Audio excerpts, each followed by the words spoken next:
Yuki, we're standing in the middle of your installation Paradise Camp, which I believe has had quite a long gestation. Is that beginning with the sighting of some Gauguin paintings in the Museum of Modern Art? Yes, that's correct. So Paradise Camp first came about back in 2008 when I had a solo exhibition at the Metropolitan Museum of Art in New York. Went into the Modern Art Gallery and saw Paul Gauguin's paintings for the very first time. And then, upon gazing upon the paintings, some of the models reminded me of the Fa'afafine community. And it also reminded me of this unpublished essay that was written by a Maori scholar. Her name is Ngahuia Te Awekotuku. And then, so in her unpublished essay, published in 1992, she talked about the encounters between Western colonialists and indigenous queer peoples in French Polynesia.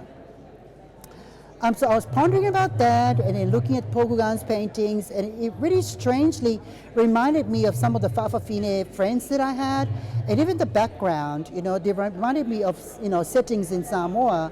And I always wondered why, and it kind of bugged me because all of his paintings, Paul Gauguin's paintings were, given, Tahitian titles. So given my interest in Samoan colonial photography, I've been doing a little bit of digging. So I went through all the Paul Gauguin paintings and I looked at all the colonial photographs of Samoa. And then I actually found direct and indirect link between Gauguin and Samoa, where, Gauguin actually never stepped foot in Samoa, but he actually referenced people and places through photographs of Samoa that was taken by a New Zealand colonial photographer by the name of Thomas Andrew. And that's where I said to myself, wow, so if these paintings were actually inspired by photographs of Samoa, then any of his paintings could be from Samoa. So this is when I had the idea about, upcycling Paul Gauguin paintings, and repurpose them in order to actually talk about the plight of the Fa'afafine community in Samoa. But it was the ambiguous beauty or the scenery, just the whole atmosphere really spoke to you, made you want to recreate and, as you say, upcycle that whole experience? It was more in the visual correlation with regards to composition and color, just the silhouette of the models and the landscape that, that for me stood out to be Samoan. Which it is Samoan because I've got the archival records to show it, which is part of the Paradise Camp, which has been exhibited here as part of the Paradise Camp exhibition. You discovered a hidden link. Yes, I did. And some of these works are beside us now. Do you want to talk us through some of them? The models in the photographs are part of the Fa'afafine community, which is a community that I also belong to. So the word Fa'afafine is made of two compound Samoan words. So you have fa'a, which meaning in the manner of, and fafine, meaning woman. So when you put the two words together, it means in the manner of a woman. So it's a term to use to describe those people like myself who are assigned male at birth, who express their gender in the feminine manner. You also have fa'atama, meaning in the manner of a man, which is a term describing those who are assigned female at birth who express their gender in the masculine manner, which is, this is the fa'atamas over here. And then together we make up two or the four culturally recognized genders in Samoa, but we're not. But Fa'afafine and Fa'atama are not legally recognized, and that's where there is a downfall to how the Fa'afafine community is treated as a marginalized community in Samoa because our gender is not recognized, and then this is all rooted in the colonial legacy of the New Zealand governments, during the colonial administration of Samoa between 1914 to 1962, where on the eve of our independence in 1961, the New Zealand colonial government actually imposed two laws that directly targeted the Fa'afafine community. So the first one is the law that forbid the impersonation of women by any males in the public space, and the second one was homosexuality. So anybody that was caught breaking the law was fined and imprisoned up to 6 months. But in 2013, the Samoan government abolished the the impersonation law. So you have Fa'afafine now, they can wear Samoan women's traditional dress into the office and so on and so forth. But Fa'afafine continues to be illegal. However, it's not imposed. But just because it's not imposed, it's still illegal. So that kind of gives license for, some of the bigotry, where some of the discrimination that the Fa'afafine community encounters is where when people blame climate change on Fa'afafine, they blame COVID on Fa'afafine, they blame AIDS, they blame this, they blame that. And then so, what I wanted to do with Paradise Camp is to imagine a Fa'afafine utopia where colonial heteronormativity is shattered to make way for indigenous worldview that is more inclusive and sensitive to the changes in the environment. But beneath and underneath this paradise lies the real life stories of triumphs, tribulations, trials, tribulations, and triumphs of the Fa'afafine community and how they work through the colonial legacies of gender, sexuality, and the environment, and specifically to the social and political context in Samoa. There is a real joyousness and celebratory quality to the work and the colours that you use, but obviously a very serious layers of meaning underneath it.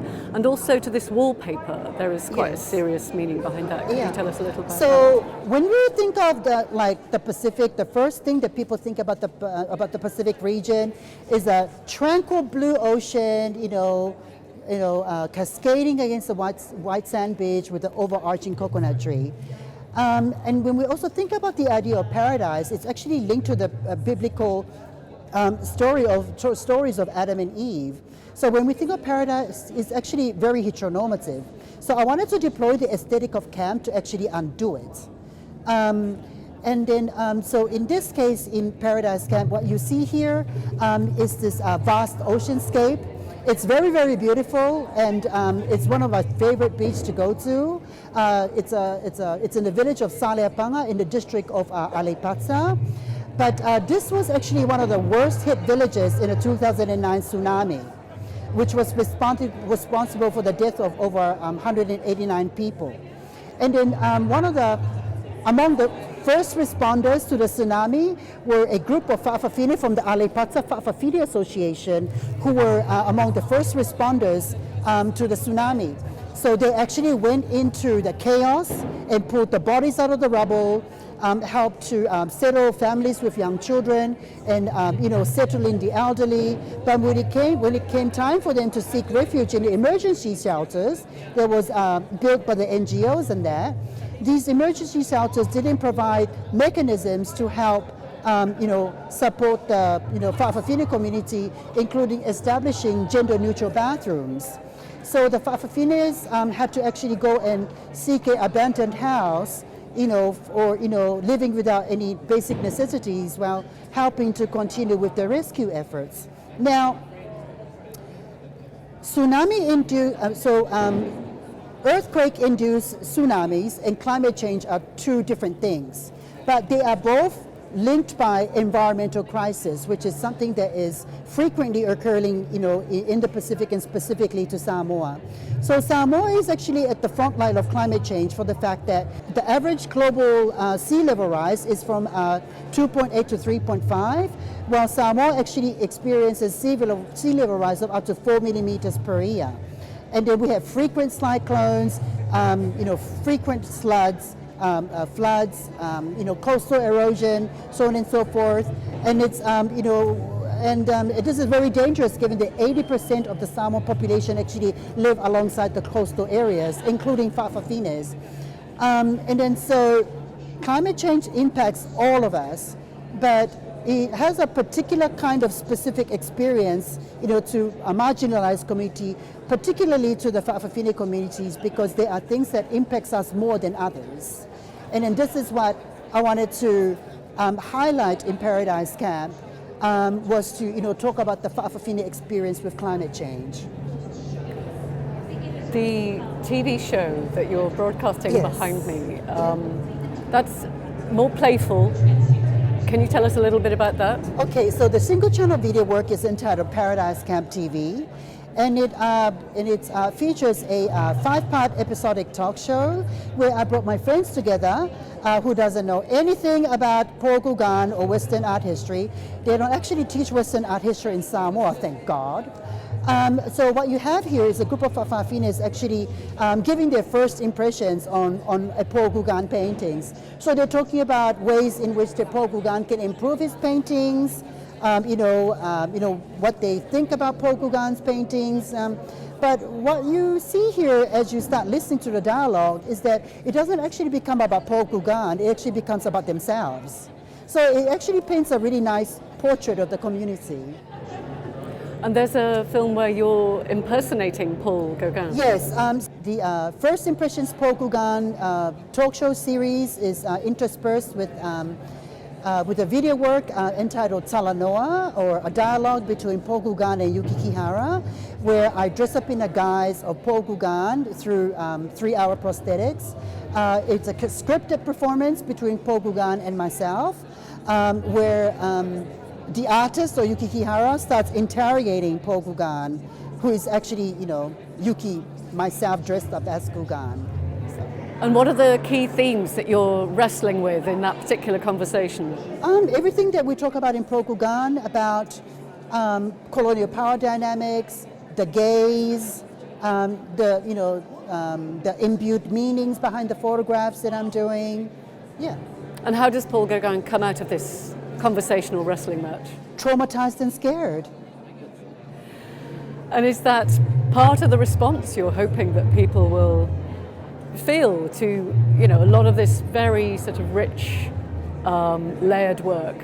All of these emotions are allowable. Yeah. Well, the thing is that when I devised Paradise Camp, the primary audience that I wanted to empower Paradise Camp is actually the Fa'afafine community. I didn't know that Paradise Camp was going to come to the Venice Biennale, so it's just an added bonus that it's here. But I really made Paradise Camp for the Fa'afafine community because that's the audience that I wanted to empower with my work. So it's actually going to be touring Samoa in 2023. So I'm really looking forward to that. If it wasn't for the pandemic, they'll be here. But unfortunately, they couldn't make it because of the travel restrictions and that. But yeah, it's going to be sure to be an amazing opening.